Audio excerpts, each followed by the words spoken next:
कोई दीवाना कहता है, कोई पागल समझता है, मगर धरती की बेचैनी तो बस बादल समझता है।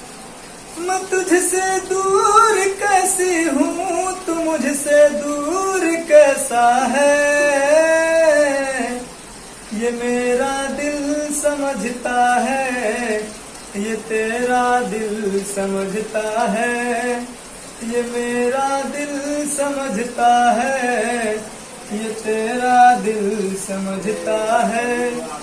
जय हिंद, जय भारत। एक बार फिर से आप लोगों का स्वागत है यस के क्लासेस के इस नए चैनल। आज मैं आप लोगों को क्लास 9th और 10th का मैथ का एक चैप्टर जो है त्रिकोणमिति, बेसिक ट्रिग्नोमेट्री के बारे में, त्रिकोणमिति के बारे में कुछ आप लोग को यहाँ पे जानकारियां शेयर करेंगे और उसका एक वीडियो, शॉर्ट वीडियो लेकर के आएंगे। कुछ बच्चे कहते हैं कि हमको त्रिकोणमिति जो होता है, त्रिकोणमिति जो सब्जेक्ट होता है बहुत टफ लगता है। कुछ बच्चों ने मुझसे ऑब्जेक्शन भी, कंप्लेंट भी किया और बोला कि सर त्रिकोणमिति जल्दी समझ में नहीं आती। क्यों नहीं आती? उसका रीजन ये है कि बच्चों जैसे हम लोग पढ़ाई करते हैं, ये लो लेवल से पढ़ाई करते हैं तो आपको मैथमेटिक्स के बारे में मिलता है, अलजेब्रा के बारे में मिलता है, ज्योमेट्री के बारे में मिलता है, लेकिन ट्रिग्नोमेट्री आप लोगों से बिल्कुल स्ट्रेंजर होता है, अनभिज्ञ होता है। इसीलिए जब फर्स्ट टाइम किसी चीज से मुलाकात होती है या उसको पढ़ने के लिए तो उसमें थोड़ा बहुत प्रॉब्लम क्रिएट होती है।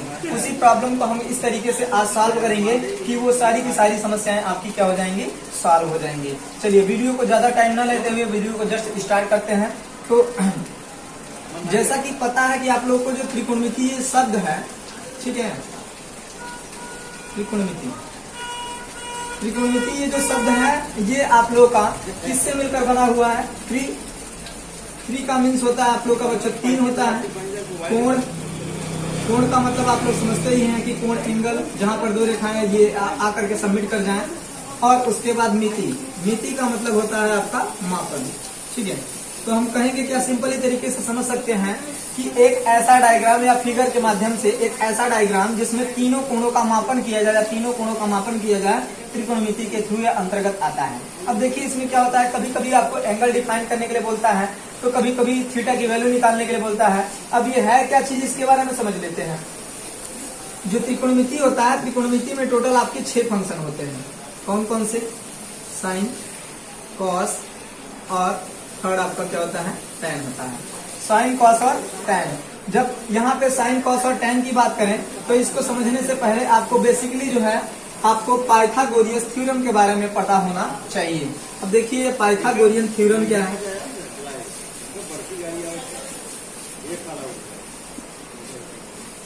पाइथागोरियन प्रमेय। अब देखिए पाइथागोरियन प्रमेय या थ्योरम जो होता है वो सिर्फ आप लोगों का सिर्फ और सिर्फ समकोण त्रिभुज के ऊपर लागू होता है। अब वो ऐसा क्यों होता है? समकोण त्रिभुज का मतलब होता है कि एक ऐसा त्रिभुज जिसके तीनों कोणों में से एक कोण जो होता है वो एग्जैक्टली आपका 90 डिग्री होता है। तो ऐसे त्रिभुज को हम लोग कौन सा त्रिभुज कहते हैं? समकोण त्रिभुज कहते हैं। अब समकोण त्रिभुज है तो समकोण त्रिभुज में अगर एंगल को डिफाइन किया जाए, इसका नंबर अगर ये इसको किसी अल्फाबेट से डिफाइन कर देते हैं तो मान लेते हैं ये त्रिभुज ABC है और त्रिभुज ABC में कोण भी क्या है? समकोण है। समकोण का मतलब किस पे? 90 अंश का कोण बन रहा है, तो इसीलिए जिस बिंदु पर 90 डिग्री का एंगल बनता है उसको हम लोग क्या कहते हैं? समकोण बोलते हैं। अब देखिए उसके कहने का मतलब ये था कि किसी भी समकोण त्रिभुज में, किसी भी समकोण त्रिभुज में सबसे बड़ी भुजा, अब सबसे बड़ी भुजा को अगर डिफाइन करें तो सबसे बड़ी भुजा, इसको हम लोग क्या कर सकते हैं? कर्ण कर सकते हैं। सबसे बड़ी भुजा पर बना वर्ग जो होता है, बना वर्ग शेष दोनों भुजाओं के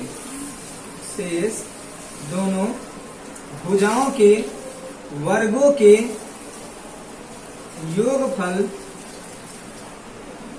के योगफल के बराबर होता है, ठीक है।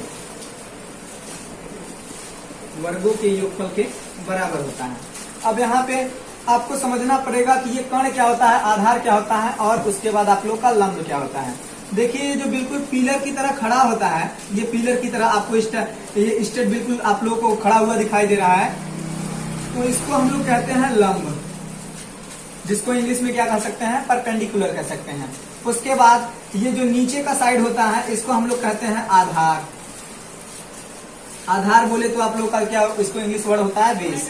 और जो कोण किसी भी त्रिभुज में सबसे बड़े कोण के सामने की भुजा कर्ण होती है, अगर ये 90 अंश है तो इसके ठीक जस्ट सामने वाली भुजा क्या हो जाएगी, आपकी कर्ण हो जाएगी, जिसको इंग्लिश में कहा जाता है हाइपोटेनस।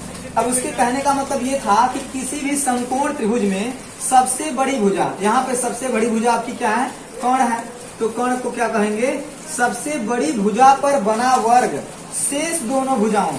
अब शेष दोनों भुजा कौन सी है, एक आपका लंब है और दूसरा क्या है, आधार है।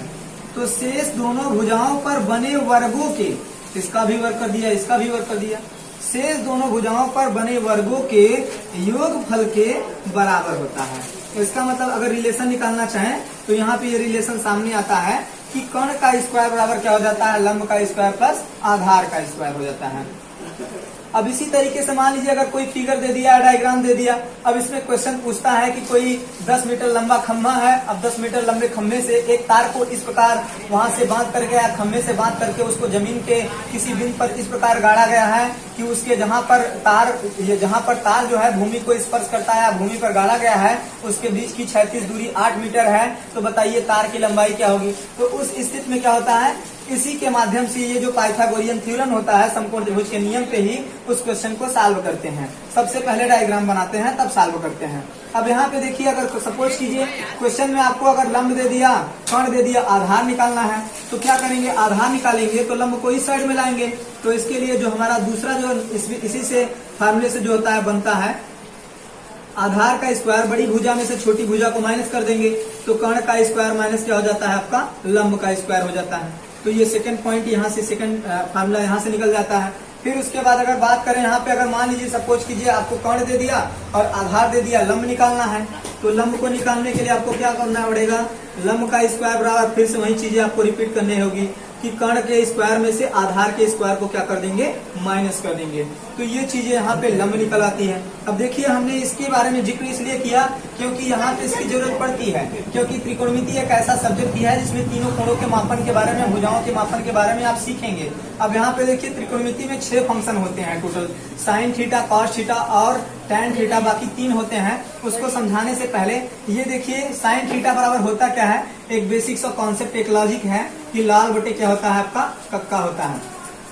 अब लाल बटे कक्का में ये जो बेसिक 3 जो है, ये 3 जो आप लोग के रिलेशन है, ये 3 रिलेशन आप लोग के त्रिकोणमिति पे फॉलो होते हैं। अब कैसे होते हैं इसको देख लीजिए। जो पहला रिलेशन होता है वो आप लोग का यल अपान के, तो इसका मतलब ये इसको डिफाइन करता है, किसको, साइन थीटा को डिफाइन करता है। बीच का जो रिलेशन होता है वो आप लोग को कॉस थीटा के लिए डिफाइन करेगा, और जो लास्ट वाला होता है ये आपका किसके लिए हो जाता है, कॉस के लिए हो जाता है। ठीक है, तो मंजिलें उन्हीं को मिलती हैं, मंजिलें उन्हीं को मिलती हैं जिनके हौसलों में जान होती है, मंजिलें उन्हीं को मिलती हैं जिनके हौसलों में जान होती है। अरे पंख फड़फड़ाने से कुछ भी नहीं होता, अरे पंख फड़फड़ाने से कुछ भी नहीं होता, क्योंकि उड़ान जब भी होती है हौसलों से उड़ान होती है। तो देखिए बच्चों, यहाँ पे जो है आप लोग का 3 बेसिक, मैंने बताया कि बेसिक जो कॉन्सेप्ट है उसमें लाल बटे कक्का में पहला रिलेशन जो होता है वो साइन थीटा का होता है। तो साइन थीटा यल अपान के, ठीक है, यल अपान के का मतलब एल फार इसको क्या बोल सकते हैं, हम लंब बोल सकते हैं, क्योंकि यहाँ पे मैंने आपको दिखाया है, और के फार क्या हो जाता है, कर्ण हो जाएगा। तो इसका मतलब साइन थीटा का रिलेशन जो होता है, साइन थीटा इक्वल टू आपका क्या हो जाता है, लंब बटा कर्ण हो जाता है। अब यहाँ पे इसको अगर डिफाइन करें तो लंब को हम शॉर्टकट तरीके से बोल सकते हैं, क्योंकि लंब जो होगा एल से स्टार्ट होता है तो उसको एल से डिफाइन करेंगे, आधार आपका ए से स्टार्ट होता है तो ए से डिफाइन कर दिया, और कर्ण आपका के से स्टार्ट होता है तो उसको के से डिफाइन कर दिया। अब देखिए साइन थीटा इक्वल टू आपका यल अपान के, इसका मतलब साइन थीटा बराबर क्या हो जाता है, आपका लंब बटा कर्ण हो जाता है। कास की बात करें तो बीच का रिलेशन आपका कास का होता है, तो कास थीटा इक्वल टू होता है आपका ए अपान की, तो ए अपान के का मतलब ए मीन्स क्या हो जाएगा, आपका आधार हो जाएगा, और के मीन्स क्या हो जाएगा बच्चों, कर्ण हो जाएगा। देखिए हमारे कहने का मतलब ये होता है कि जो भी आप लोग को वीडियो, जो भी आप लोग के सामने वीडियो पेश करेंगे उसको बिल्कुल आपको स्पेशली समझ में आ जाना चाहिए। अगर किसी प्रकार की कोई प्रॉब्लम होती है तो आप लोग नीचे कमेंट बॉक्स में कमेंट करके बता सकते हैं कि सर ये वीडियो हमको समझ में नहीं आया, यहाँ पे ये प्रॉब्लम हो रही है, उसका निदान, उसका समाधान आप लोगों को नेक्स्ट वीडियो के माध्यम से करूंगा। लेकिन डरने की कोई बात नहीं है, क्योंकि अपनी तो ओपन स्टोरी है कि जब तक इसको तोड़ेंगे नहीं तब तक छोड़ेंगे नहीं। अर्थात त्रिकोणमिति आप लोगों को इतनी इजीली तरीके से, इतना इजी तरीके से बताऊंगा कि त्रिकोणमिति 100% समझ में आएगी, इसकी गारंटी मेरी है। अब देखिए tan थीटा जो होता है, tan लास्ट का रिलेशन tan होता है, तो इसको हम लोग कहते हैं क्या, L/A। तो L फार क्या हो जाता है बच्चों, लंब हो जाता है, और K फार क्या हो जाता है, कर्ण हो जाता है। देखिए ये त्रिकोणमिति के 3 रिलेशन तो आपके निकल गए, sine theta, cos theta, tan theta. अब बाकी के जो बचते 3 हैं उसको किस प्रकार डिफाइन करेंगे। देखिए साइन का उल्टा जो होता है, अपोजिट, यहाँ पे मैं आपको लिख दे रहा हूँ। अपोजिट का मीन्स क्या होता है बच्चों, उल्टा होता है, उल्टा या विपरीत जिसको शब्द कह सकते हैं। हिंदी में भी आप लोग विपरीत शब्द पढ़ते हैं, अपोजिट शब्द पढ़ते हैं। तो साइन का उल्टा जो होता है वो आप लोग का कॉसेक होता है, ठीक है, कॉसेक होता है। इधर कॉस का उल्टा आपको क्या होता है, सेक होता है, ठीक। बस आपको दिमाग में थोड़ा सा ये पॉइंट रखना पड़ेगा। और tan का उल्टा क्या होता है आपका, कॉट होता है। अभी देखिए यहाँ पे साइन थीटा बराबर हमने दिखाया कि लंब बटा कर्ण होता है, तो कॉसेक थीटा बराबर क्या हो जाएगा, इसी का जस्ट अपोजिट, तो क्या हो जाएगा K/L। तो इसका मतलब क्या हो जाता है आपका कर्ण बटा क्या हो जाएगा बच्चों, लंब हो जाएगा, ठीक है। अब सेक थीटा जो होता है, सेक थीटा अगर ये कास का उल्टा होता है तो कास बराबर आधार बटा कर्ण होता था, तो ये क्या हो जाएगा आपका K/K। K फार क्या हो जाएगा आपका कर्ण हो जाएगा, और A फार क्या हो जाएगा आपका आधार हो जाएगा। तो इसका मतलब सेक थीटा बराबर क्या हो जाता है आपका कर्ण बटा आधार हो जाता है। तीसरा जो था रिलेशन वो आपका tan था, तो tan थीटा बराबर L/A होता है, तो cot थीटा इक्वल टू क्या हो जाएगा, A/L हो जाएगा। जब A/L हो जाएगा तो हम डिफाइन कर चुके हैं आपको पहले से ही कि A फार आधार और L फार क्या हो जाएगा आपका लंब हो जाएगा, ठीक है। अब देखिए ये 3 रिलेशन आपका साइन, कॉस और tan जो था, ये बेसिक कॉन्सेप्ट के रूप में आपको लॉजिक कॉन्सेप्ट के थ्रू बताया गया कि ट्रिक मैथड से या ट्रिकी मैथड से कैसे इसको तैयार करेंगे। फिर उसके बाद इसका जस्ट अपोजिट जो ये 3 रिलेशन होता है इसको मैंने बता दिया। अब देखिए बेसिक की बात करते हैं।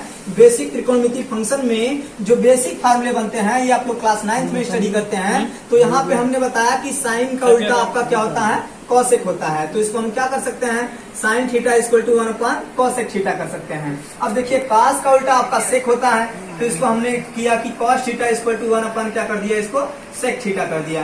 फिर बताया tan का उल्टा कॉट होता है, तो देखिए ये बन गया आपका tan theta equal to one by cot theta बन गया। अब देखिए फिर नेक्स्ट की बात करें तो यहाँ पे बताया था कि साइन का उल्टा कॉसेक होता है, तो कर सकते हैं कि cosec theta equal to one by sine theta कर सकते हैं। फिर नेक्स्ट की बात करें तो कास का उल्टा सेक होता है, तो सेक थीटा इक्वल टू क्या बन गया आपका 1/कॉस थीटा बन गया।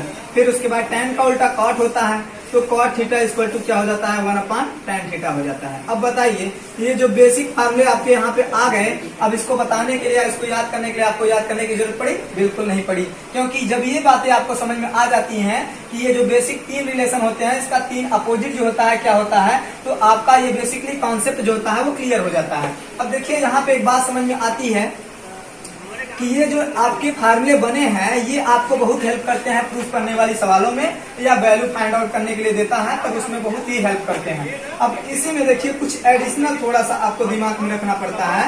ये जो tan थीटा होता है ये साइन थीटा और कॉस थीटा के बीच का रिलेशन होता है, तो ये क्या करेंगे, tan थीटा को अलग से डिफाइन करके दिखा देते हैं कि साइन थीटा अपन क्या हो जाता है, कॉस थीटा हो जाता है। फिर अब एक काट करेंगे तो काट क्या हो जाता है, इसी का जस्ट उल्टा होता है, तो ये हो जाएगा आपका कॉस थीटा अपन क्या हो जाता है, साइन थीटा हो जाता है। इसी के बेस पे सारी वैल्यू आपको निकालने के लिए दिया जाता है। नेक्स्ट वीडियो में मैं आप लोगों को इससे रिलेटेड जो एक्सरसाइज होंगे, कुछ क्वेश्चन होंगे, आप लोगों को कराएंगे और उसको दिखाएंगे कि किस तरीके से इजीली तरीके से आप त्रिकोणमिति के क्वेश्चनों को सॉल्व कर सकते हैं बिना किसी डाउट के और बिना किसी सस्पेंस के, बिना किसी प्रॉब्लम को क्रिएट किए। ठीक है, अब तब तक के लिए अपना ख्याल रखिए, घर पे रहिए, पढ़ाई करते रहिए, और उसके बाद अगर आप हमारे इस चैनल पे नए हैं तो चैनल को लाइक और सब्सक्राइब जरूर कर दें, जिससे कि आप हमारे द्वारा बनाई गई वीडियो आप लोगों के पास पहुंचती रहे। तब तक के लिए अपना ख्याल रखिए। जय हिंद, जय भारत।